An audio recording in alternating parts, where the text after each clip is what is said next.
what does it mean to actually live meaningfully? And what is the one key? Again, because if we look at this question, we can say many things, many religions, many philosophies, all have their own take on living without attachment, living without the ego, or living with peace, happiness, so many other things, living with discipline.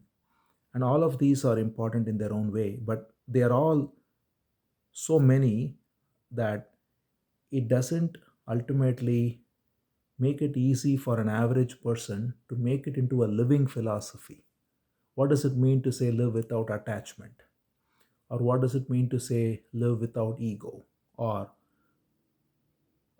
to say live with discipline, right? Any of these things, they are all sounding right, but how does it boil down to?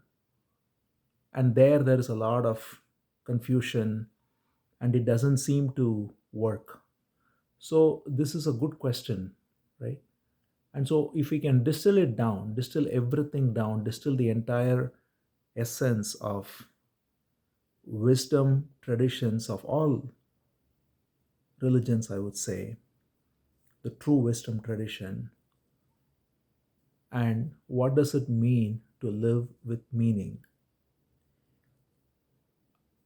I would say that the default way in which we function, everyone on this planet, due to conditioning, due to perhaps evolutionary reasons, all of it is we function with the attitude of what's in it for me.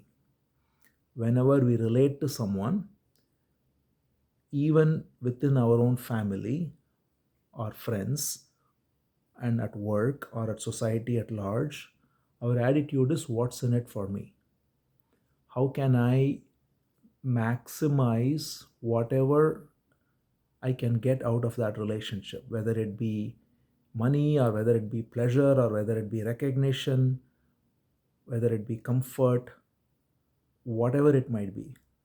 And in this approach, which is rooted in perhaps evolution, in the instinct of survival, and which is the conditioning provided by society too. Everywhere we go, one thing we see in common is everybody is caught in this small bubble of what's in it for me. And so, all ideas, including religious ideologies, nationalistic ideologies, all of this are used to further this idea of what's in it for me, right? And that is the reason why we don't find meaning, because every time we are engaged in this kind of attitude of what's in it for me, it leaves us, even if we get what we want, dissatisfied at a very fundamental level. And the reason for that is that fundamentally we are all interconnected. There is this interconnection of the whole universe. It's like a web. We all breathe the same air, drink the same water, and we are dependent on so many people to even eat our own food, and others are dependent on our work. So, this interdependence is at the very core of the fabric of the whole universe. And yet, we act like we are completely isolated, and we therefore want to maximize the me, what's in it for me. So, an alternate way which will answer the question of how to live meaningfully is, instead of approaching every situation with what's in it for me, can we approach every situation with how can I be of service? That is the fundamental paradigm shift, because every one of us have unique qualities, traits, and talents, and all of this can be of service to others. Now, people inherently understand it For example, if they are parents, they want to serve their children. And there they do not think of this question of what's in it for me, because there is an inherent, again, it's biological for one to take care of their children, because they see the children as an extension of the me, and that is why it comes. But if we truly recognize that everyone is connected to us fundamentally, and we are all living in this interdependent reality, so it's neither dependent nor independent, but interdependent. And when we recognize this, then the same attitude that a parent has towards a child can be brought to bear in every interaction. How can I be of service? At work, for example, can I work with an attitude of how can I serve the society through my work? When I'm learning, can I learn with the attitude of whatever I learn, can I how can I learn in order to help society in some way?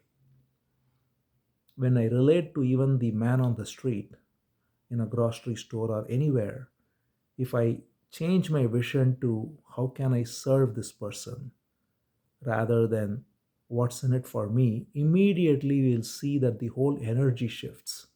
The normal energy of people is very closed. When you approach it as what's in it for me, you are very closed. You're looking at the other person with suspicion when it's a stranger. And there is always this kind of wall that is coming up because of that. And there is always conflict and all that, at least as a seed. And sometimes it actually manifests.